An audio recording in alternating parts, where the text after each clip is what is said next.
essentially at capacity with the wastewater treatment plant, or will be once the new apartment buildings come online at Bowden Island Trunk Road and Miller and Senior intersection. And where we've hired, we went through a request for proposal process and hired Urban Systems as an outcome of that process to complete the pre-design for the treatment plant upgrades, as well as the replacement of the outfall. And that they're working on that. We've provided them some assumptions about future growth within the Snug Cove sewer catchment area, which includes development within the existing area, as well as in the long term, potentially some expansion to include areas in the Deep Bay neighborhood, Artisan Square, and other lands. Those are very general assumptions. We've also made some assumptions about development that may happen on community lands. So we don't have a plan yet. We're expecting by towards the end of the summer to have a pre-design report that we can share and discuss with this committee, with council, and with others, and to develop our long-range plans and then budgets for next year. We're hoping to identify some upgrades that can essentially buy us some time, since there are developments that are in the works and moving forward without assurance of having the service capacity, sewer. So we recognize the urgency, and we're moving forward with it as quickly as we can. If there's, I don't really have unfortunately much more I can say than that at this point. Yeah, I just because basically as the discussion carries on here today, we're going to look at some kind of expression of interest or that sort of thing, and we're just wondering, from our perspective, do we say that yes, you've got to come in with a septic system because our sewer is not going to be ready? When's the sewer going to be ready? Is it going to be 2 years? Is it going to be 3 years? I mean, so it's tough for us to put out an EOI for one thing, if we don't have some kind of a timeline on that. Or do we just say, hey, you know what? Here's the EOI, and the circumstances are that you're going to have to put a septic system in for that project, which will restrict the areas I think that we think about going forward. So that's why I wanted to sort of get some kind of a take on it. But I mean, if we were putting out an EOI, nothing would happen probably for at least 6 or 9 months, and anything that was going to happen there would probably take another year, a year and a half. So I mean, we're at this point in time, we're probably looking at quite a ways down the road anyway. But that's a discussion, and I know I'm not going to try to pin you down on any kind of timelines, but I just wanted to give the committee some idea of where that was in perspective. Yeah. Liam, I see you're up here. Do you want to? Okay, Patrick, go ahead. Well, I just wanted to mention too that I mean, obviously one of the big challenges is funding. There's expensive upgrades required and very little reserves available. There really hasn't been a lot of contribution from prior developments, and so we're trying to change that and start getting the required utility contributions from land development. Of course, if we tell them there's no capacity and and they have to build septic fields, then we don't get those contributions, and we don't get any That's the other close side of funding it. gap. So it's,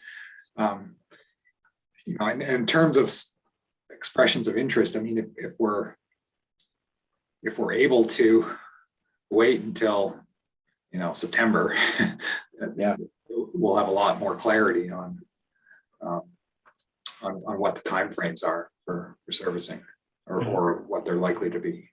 And I think it's a good approach too, whereby if we are going to do an EOI, or we have other people coming forward, that we're just really clear with them about the current capacity and the proposed timelines, and then ideally, any kind of proposed developments can be factored into that and help pay for the upgrades that are necessary. So I think the timelines could actually align quite well for any proposed new development and any upgrades required. All right, thanks, Liam. Maureen, did you have your hand up? No. Any questions here? Just to Graham, to Patrick, maybe? About the situation there? I think it's pretty straightforward. And we'll just have to sort of fit that into our next discussion here and see where that goes. Okay, thanks, Patrick. That's awesome. I appreciate that. And Liam. And we'll move on to 5.2, which is Area 3, Lot 2 expansion. And Liam, you've got your name attached to that, but and there is, as you saw, the resolution from council on page 6 of 6 there, what we got out of it. But go ahead, Liam. Thank you. Yeah, I just wanted to provide a brief update with council's resolution, which essentially gave the green light to use the proposed expanded area, about 1.2 acres to the north of the community center lands, for the purposes of construction, staging, laydown, and parking. And but there was not an approval to rezone the land for parking, which would then enable it to be used for long-term in that way. And so what we would propose to do is, once we're into the project and we're constructing the project, that we would be able to come back to council if that's in fact still the desire to have that as dedicated land for parking and other future community amenities expansion options that we've discussed here in the past. And so it's good news that we've got the land for the project for the construction phase, and it's welcome that we can come back to secure it for longer term future use. All right. Any questions on that piece Yeah. of it? Okay, Maureen. Just a comment. When this was discussed at council, one of the points that I brought up was that using this land for potential parking down the road takes away from land that was originally intended to be used for housing, and that at the time of rezoning, I would be looking for some clarity on where we're going to recoup that land for the purposes of housing. So just to keep in mind. The other point, and it's in the context of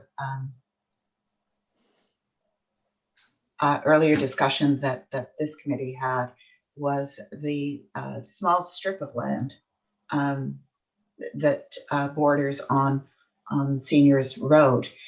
Not proceeding to rezoning at this time leaves open the possibility of considering that small strip of land that we talked about in our last meeting for the purposes of housing. Now, if it seems to fit as we progress with this. Yeah, thanks, Maureen. Those are all good, really good points. And I guess we'll cross that bridge when we get to it. But we sort of thought that there was enough, we adjusted that, and that was also discussed in council. But anyway, adjusted that piece of property so there was going to be room for housing as depicted. But yeah, we'll see what happens down the road. I think, Fritz, did you have your hand up there? Yeah, I did. Yeah, go ahead. There you go. So yeah, what Adam Taylor said is that strip along Seniors Lane, and if you think about potential parking in the future, and leveling it out with the soccer field, then it seems to make sense if you think about an integrated development. And parking doesn't take space away from housing because parking sits below housing or below a use at that point. And it seems to be true that it's hard to find places to park without, putting it on grade. But then if that strip along Seniors Lane is integrated, if it's part of that parcel, that is the extension of the parcel that we spoke about last time. Liam, I'm not sure if you can still get it on the screen, but if that would extend towards Seniors Lane, and if we're thinking about, integrated multi-purpose development, then there can be all kinds of development on top of a parkade. But then you have to get into that parkade, and if you're excavating along Seniors Lane anyway, then you see what I mean? So it looks to me that you can look at those two parcels at the same time, and a property line can be really in the way. You know what I mean? Yeah. Yeah, and first to that point, the original proposal to this committee was that the expansion for the community land would have gone sort of more narrowly north and leave that strip along Seniors Lane. Is that the right decision? But then the committee chose to know we want to go directly to Seniors Lane. But that doesn't matter because it's easy to incorporate the idea that you're talking about. Like all of this is really still very fluid and flexible and allows for housing opportunities in the future. And I think we all agree that your idea where the parking can be underneath and the housing on top at the same grade level as the community center and the soccer field, that makes a ton of sense. And then you have high density housing butting up to it off Seniors Lane. It all starts to make a whole lot of sense and excellent use of that community land. In my mind, Liam, it's also an example of using land well. Like for instance, there is lots of land that is developed on Bowen, and it has been done incrementally over the last 100 years. And for instance, and I gave that example before, the city of Vancouver decided to allow duplexes all over the city in the single-family zones. They're still called single-family zones, by the way, but that's gentle. That it's not that everybody will run out and instantly do that. That actually is so successful in it. It goes totally incrementally. You know what I mean? And you use the land that is already developed better. And if that is easily serviced by services, or if there are parcels that can easily expand their septic, and if you acknowledge that that is really easy to do in the rural areas, what if there's a house more here and there, then that's part of the overall picture. I think looking at the whole island and at using land as well as you can. Most cities don't have the luxury that Bowen has, simply to, remove some crown land or remove some park and put development in it. For most municipalities, it's the other way around. They see land as being super precious, and see how much redevelopment there is in Metro Vancouver, all over the place. And they're all mixed-use buildings, and they're all done very thoughtfully, and they use the land that is already there, which is many times underutilized. So that has to be taken into account as well. And council has the power of zoning, which most municipalities use. Yeah. and you can incentivize with zoning, like the example that we gave again and again about, two-tier zoning. like it's Yeah. tons of zoning bylaws, and they're interested because it people come forward then. You want a pilot project, you want to get some, you have to give some clarity. So if you have a piece of land and you're not lay on your knees and try to get it rezoned, and you don't pre-zone it and give it away, but you say, well, you can do this or you can do that. And if you do a higher density and you give us what you want, right? Then you can have the density, but you have to give the amenity. I mean, it's such a simple concept, and I think we should really see how we use that. Like I spoke not so long ago.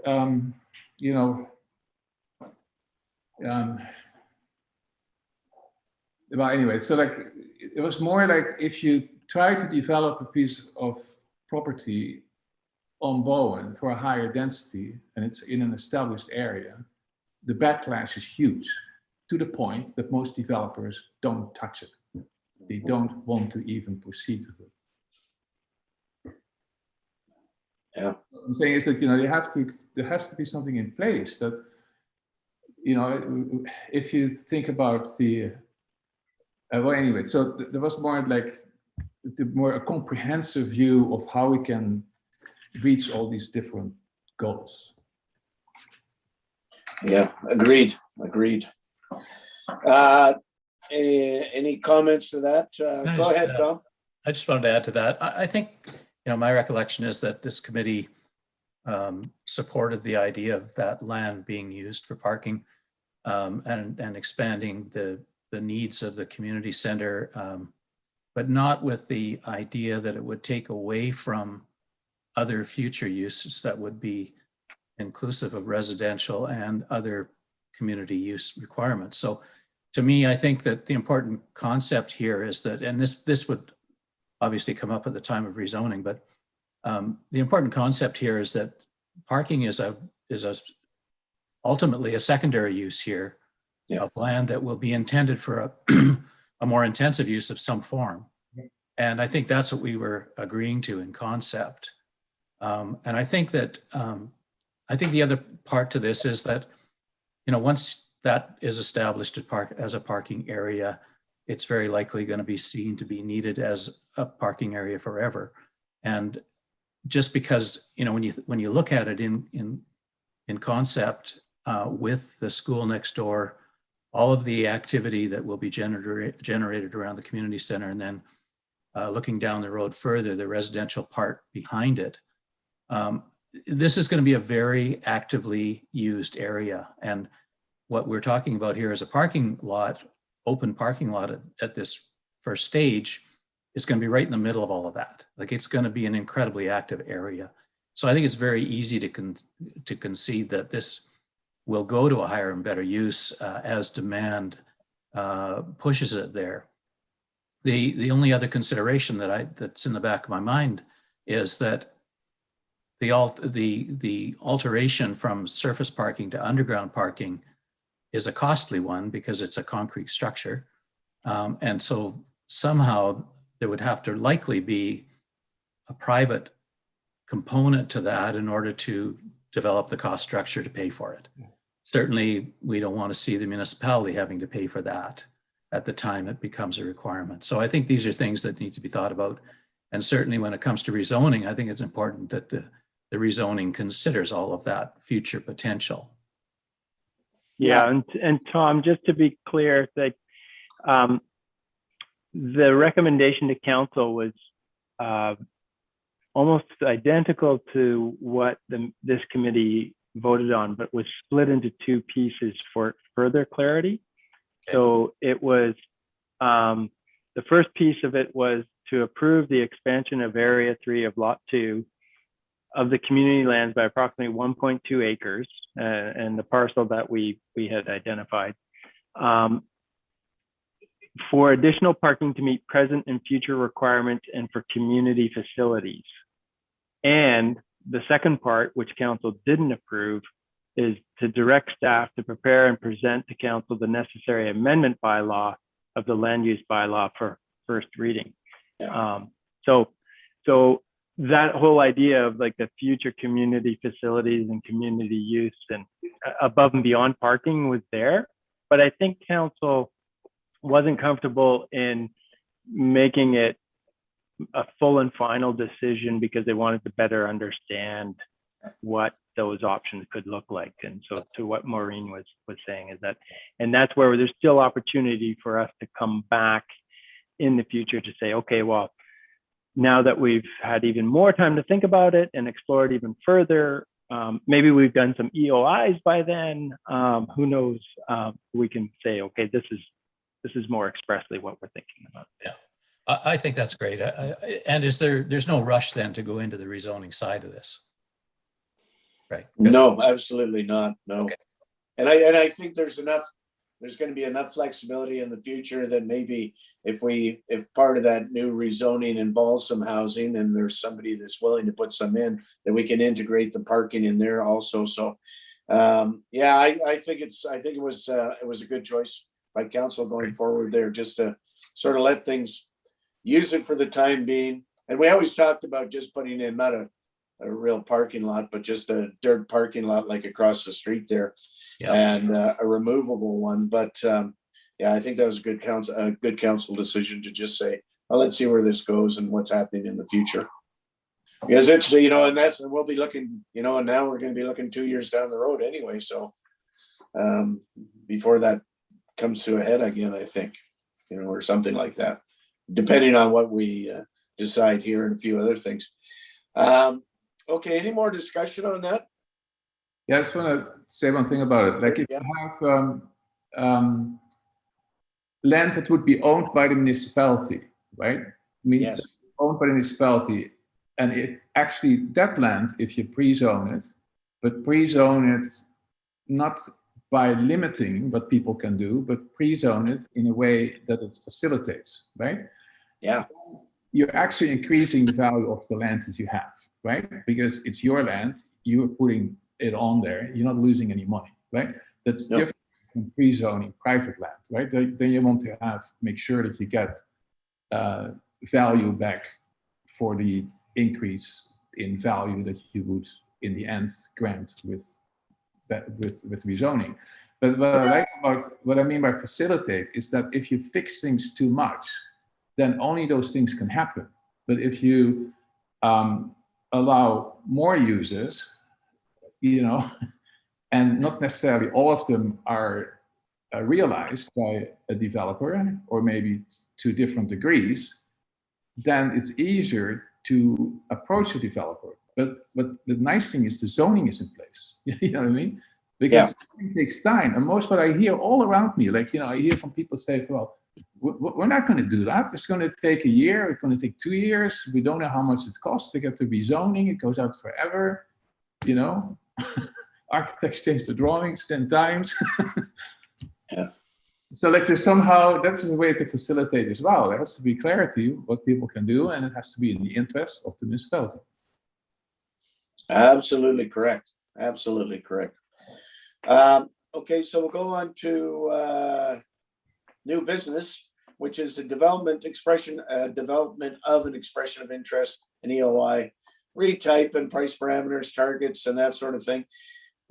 Actually, Maureen brought this up at a council meeting that I was at a council meeting, Maureen, that we should put an EOI out there on some of the public lands. Maureen's also on the housing advisory, and we do not have enough housing on Bowen of a certain type for sure. And we're in a situation where families are being forced off the island, and it's just, and we know that even if we get started tomorrow, it's going to be 1.5 years or 2 years down the road.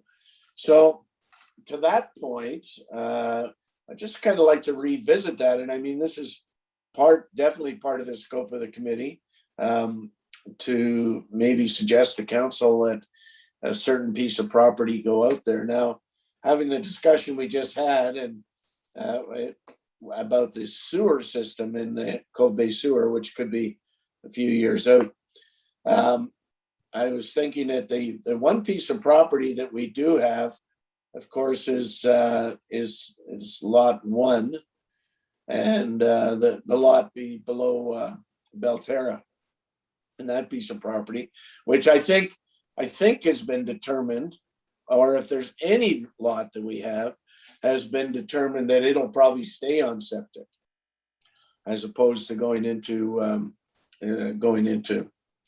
this sewer system in the future. So maybe that's something that we could offer up. But that's just throwing that out there, and it'll certainly take another meeting if we want to get into it a little bit more. But just for a general discussion about whether we should go in this direction or not. Okay, I see Maureen's hand up. Steph, could you allow me to share my screen? Yes, I think you should be able to. Yep. I just want to remind you guys that we actually did some work on this, David and I, about 2 years ago. And it was shelved at that time because there was uncertainty, which still remains on sewer capacity and so forth. But this is a request for expressions of interest for that particular lot. And what David and I did was we went to an existing EOI that had been produced, I think it was in Port Coquitlam, and we used it as a template, as an exercise to see how much of this information do we have, and where are the gaps. And where we stopped was it felt premature, and we did want more clarity around the water. And at that point, the water treatment plant was still being built, and more clarity around sewer. So it is a 4-page document that's probably needs a lot of tweaking, but there's something to start from here. David, did you want to say anything about this? I'm just going to stop sharing. Can't hear you, David. Yeah, sorry, I just unmuted. Yeah, thanks, Maureen. I think it might be useful for us to share the document and have a look at it, and have a richer discussion at our next meeting. I mean, it's true, Gary's point, that of all the lands that we're talking about in our community lands, this is the one that probably would be staying septic for a long, long time. So it wouldn't get into the trouble that we were just talking about with the sewage system of not providing some sort of a source of funding. So I think it's worth looking at, but I think just to have us, rather than get it, we can't go looking at the document now, but I think if we sent it to all of us to have a look at, and I haven't looked at it for a couple of years, so I've kind of forgotten the details. It would be useful for us to focus on it at the next meeting.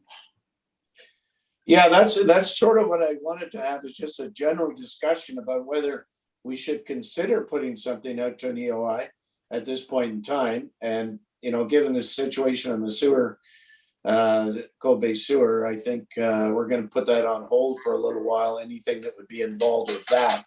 But that piece of property, we've always sort of deemed to be, because it was so far outside the sewer system, it was always deemed to be on just its own septic system. So what's the general feeling out there in the committee about getting some more land out on the market? Yeah, Gary, I just wanted to add one other thing. I mean, the perspective we should have looking at it is, we could look at what the zoning that was done by the last council, but we should look at it from the perspective of, okay, does this address the need that you just talked about, Gary? Absolutely. What degree can this, does this just add more of what we already have, or does it really address the need?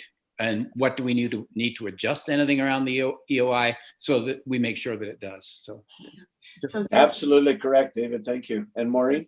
Just to remind the committee, it's currently zoned for 20 attached units. Yeah.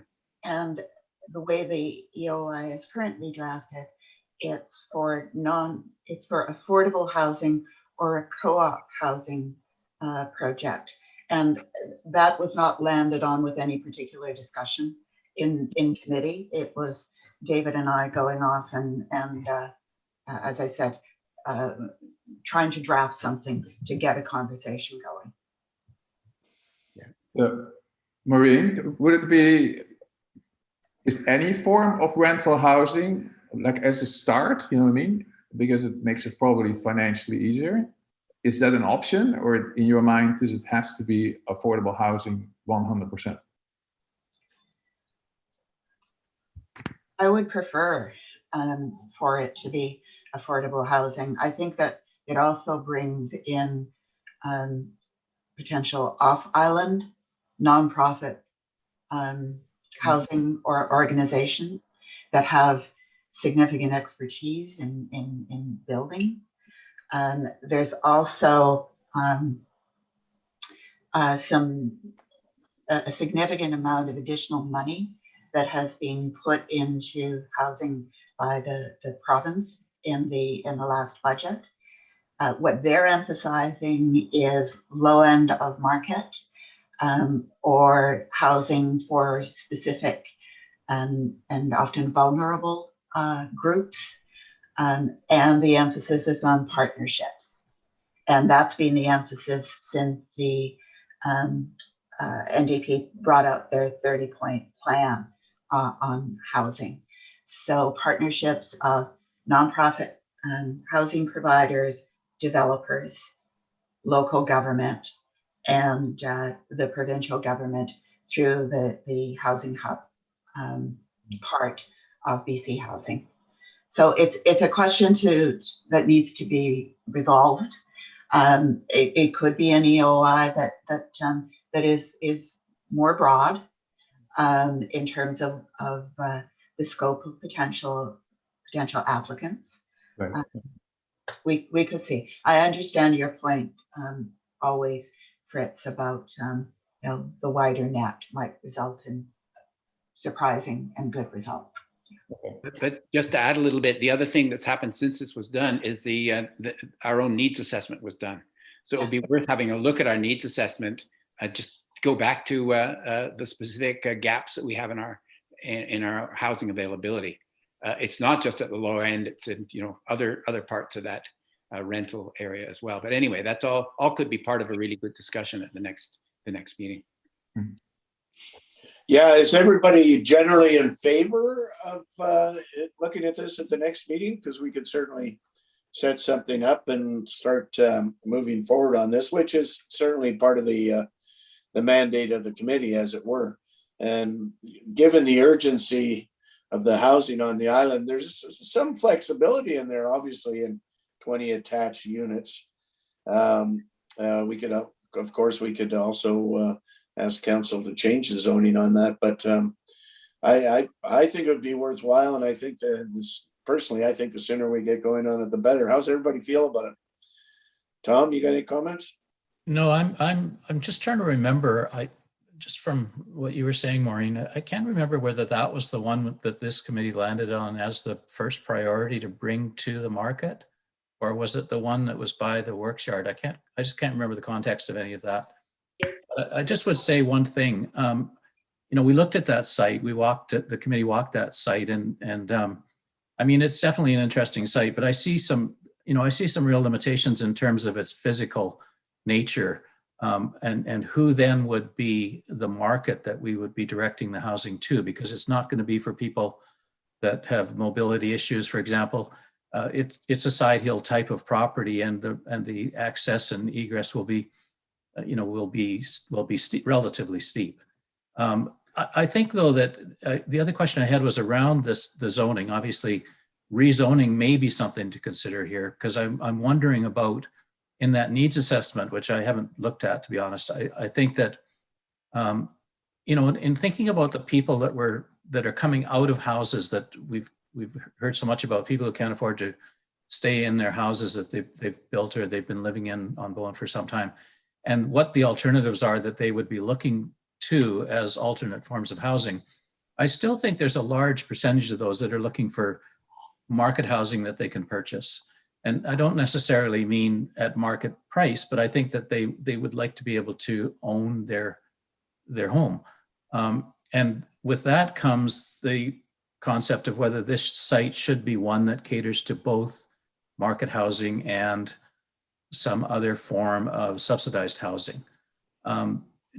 and that creates two things. Obviously, that then creates cash flow that helps with the development of the subsidized housing. I don't like using that term, but where there's other contributions coming in to lower the cost ultimately. So I'm not sure whether how much we've really thought about that as an alternative to what this existing zoning may permit as just a cluster of attached housing. Yeah, thanks, Tom. I agree in principle. I think under the housing survey, one of the big things in the housing study is that what we don't need are single family homes on the island right now, because we're 98% single family homes. That would be nice, but I think we're more into the duplexes or quadplexes or something like that. And there can be a variety of them. I mean, there could be a high end, there could be a low end. That's a huge piece of property in my mind.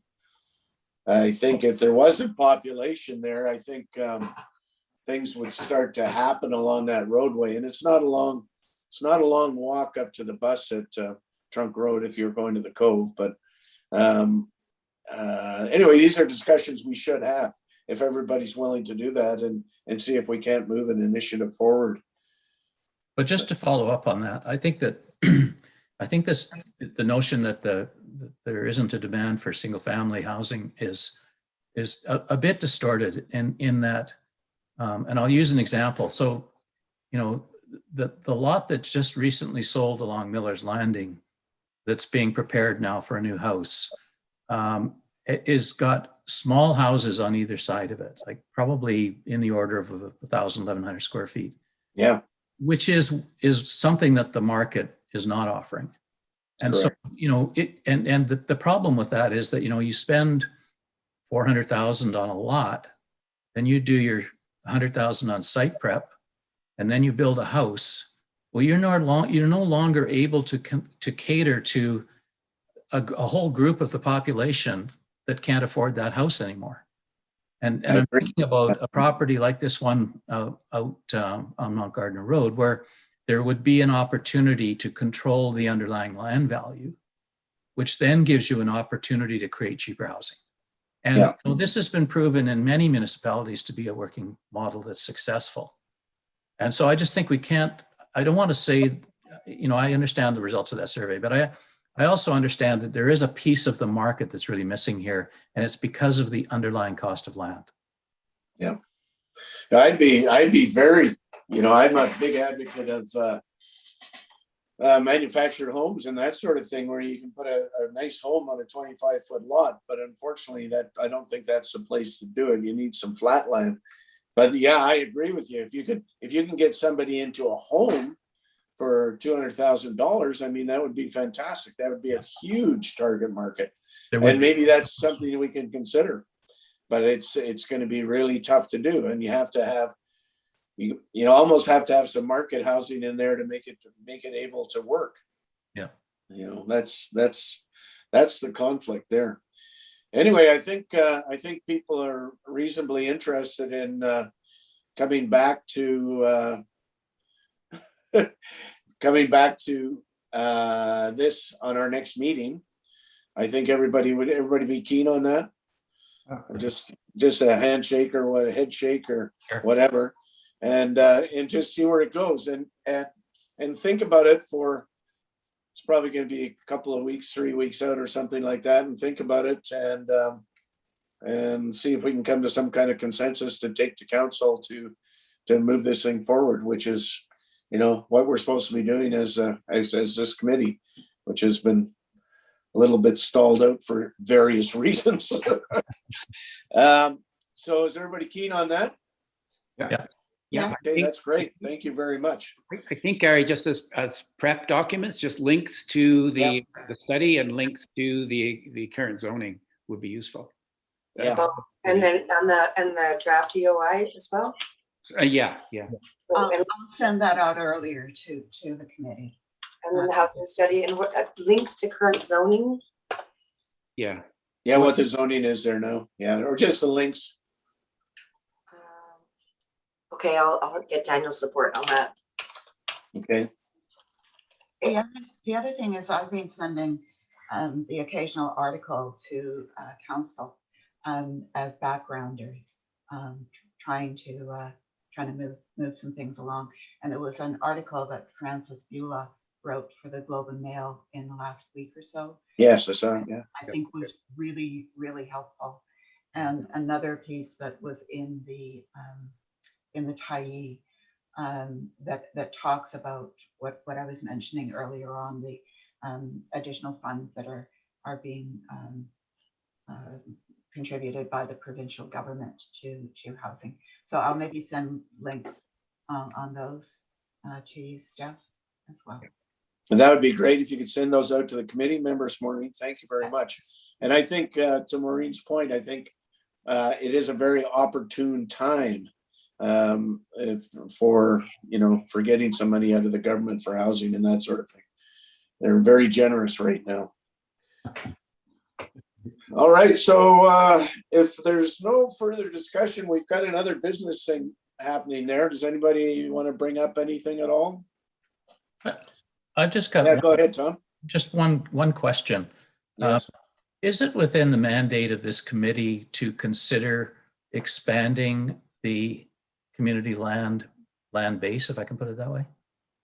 Or are we charged with dealing with the existing community land base inventory?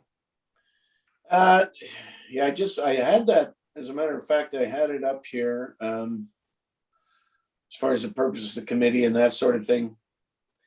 And yeah, you can go to the committee and all the documents there, Tom, but I think we're pretty much committed to community lands. I just shared it, Mayor. Yeah, yeah. The other point, Tom, is that all of the committees right now are participating in a committees review that Councillor Kale and I are working on, and the mandates of the committees we're getting feedback from committees on their mandate. Okay. So, Right. So Tom, oh, sorry, Maureen. So Tom, it's not specifically identified, and I wouldn't say that it's outside the purview of the committee to consider that, but it's not an express scope item. Yeah. And but I think where the committee has to be careful is with how much time and energy would it be putting into that kind of a endeavor, and really, if that were to be something that the committee was really keen on, then it would be beneficial to get clarity and direction from council to. Yeah, I would have to go to council for sure. So let me just use an example. So for example, if a landowner came to the municipality with an offer of land for community purposes, would that request come to this committee for consideration? My personal thought is it would probably go to council and then be referred to the committee. Okay, I don't know. What would you say, Liam, on that? Yeah, I agree with that process, and council may refer it to others as well. Yes, of course. Yeah. All right. Thank Any other further comments there? All right. Well, on that happy note, so let's think about does anybody want to set up a time in the future, or do you want to? I know Steph would sure like to set up a time in the future. So this is Wednesday morning at 9:30. Do people like Wednesday mornings at 9:30? You like Wednesday mornings at 9:30? Definitely works for me. We'll see Wednesday, June 9th at 9:30. Okay. That looks good for me. How's everybody else on that? Just having a look. Yeah, that works for me. Okay, Maureen? That's fine. That's okay. All right, so. It may not work for me, but I'll try to make that work. And What about, 10 o'clock? if not, it's fine. I can always catch up later. Okay, thank you. Fritz, how about you? Yeah, I'm okay. It's Yeah. fine. Oh, good. Well, that's super. Well, let's set that up tentatively then. And if it doesn't work out, but I think when people, it's always easier to make it work around it than have to change things. So June 9th, and is that time good for everybody? Yeah, I You don't move see it to anybody 10 saying and we'll no. work. Sorry, what was that stuff? I'm sneaking in Liam's calendar. I think it might work for you if we move it to 10. No, there's something that wasn't in my calendar that morning. So, but it may May work out. may work out. And I think better that if the rest of the committee can meet, then better to go forward with it. And I can always catch up if I can't attend. Okay, that sounds good. Okay, thanks, Liam, for that. And okay, everybody, so we got tentatively 9:30 on June the 9th. Thank you very much. And on that note, we will call the meeting adjourned. Thank you, everybody, for your contributions. That was a great meeting. And we'll go forward in about 3 weeks, I guess, eh? Well, yeah, 3 weeks. Awesome. Have a great day, everybody. Thank Thanks you. again. Thanks, Gary.